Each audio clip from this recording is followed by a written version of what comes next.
Hello guys, it's David here, and today I'm bringing you some more Runescape update information. So, I'm going to be going over both Adamant and Rune Dragons in this video, which is the coolest update for a while, to be honest, because who doesn't like dragons?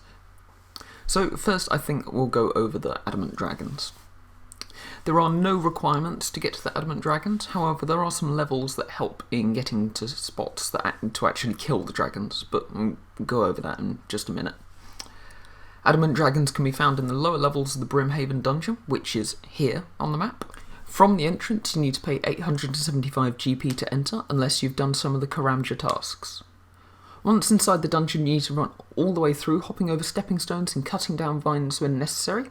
And once you reach this room here, which is here on the map, you descend down the stairs and you are now at the Adamant Dragons. The Adamant Dragon lair is made up of 5 sections, 4 with dragons in and 1 with the stairs that go from one level of the Brimhaven dungeon to the other. The bottom room has no Slayer requirement to get in at all, and the other 3 rooms have a progressively higher Slayer requirement, starting at level 70, going to level 80 and then to 90. So the higher your Slayer level, the less competition you will have to slay Adamant Dragons. Adamant Dragons have several ways of dealing damage to you. The first attack that they have is regular Dragon Breath, so a form of protection either through potions or shields is necessary.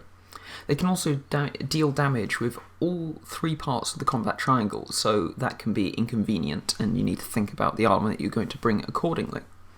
Adamant Dragon's weakness is air spells, and so I'd advise attacking them as I was, using air spells, and you cut through them very, very quickly doing this.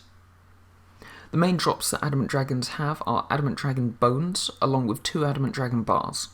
This makes up the drops that you always receive when killing Adamant Dragons. They also drop 3 charms at once, which is irritating as Mythal Dragons drop 4 at a time, and, you know, Adamant Dragons is supposed to be a better version of Mythal Dragons, and so I thought they would drop at least 4. To get a full idea about, you know, what they drop, look out for my loot video, which should be up a few days after this video is released. So, that's pretty much it for Adamant Dragons. Let's move on to, in my opinion, the more exciting part of this update, the Rune Dragons. The requirements for Rune Dragons are much higher than their Adamant counterparts, with both the Ritual of the Majorat and Fate of the Gods needing completion before you can even access them. To get to the Rune Dragons you need to go to the World Gate, which is located here, and then you'll need to dial it for Kethsey. This is easy to do, just right click it and select Kethsey. Next, just walk through the portal and you'll be transported to the Rune Dragons. When I was recording this, the dragons had just come out, and so they're absolutely packed. This world had 100 people on it, because of the update kicked everyone off and only a few people had come back on. And it seemed as if most of them were at the Rune Dragons, and it was completely mad. Rune Dragons have 3 phases of attack.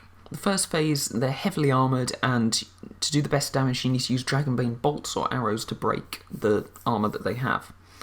You can break it without Dragonbane ammo, but it's not worth the time as you do a lot less damage. The next phase occurs when the armour shatters, the dragons get lighter and they decide to take flight to show off just a little bit, you know. And during the last part of the fight, the dragon obviously gets bored of his showing off and flying and decides to put all his energy back into attacking you. And so you need to try and take them out as quickly as possible because they just get stronger and stronger and stronger each attack that they do. After you kill the Rune Dragon, there's a chance that an elite Rune Dragon will spawn. This is a stronger version with better drops. So the regular Rune Dragon drops are Rune Dragon Bones and a Rune Bar, and this is the drop that it drops every single time. Again, they only drop 3 charms, which again is very, very annoying. It also has rarer drops, which the Adamant Dragon doesn't particularly have. These rare drops come in the form of additions to Glacier boots, which turn them into tier 90 power boots. However, you need 2 of the rare drops to upgrade a pair of Glacier boots.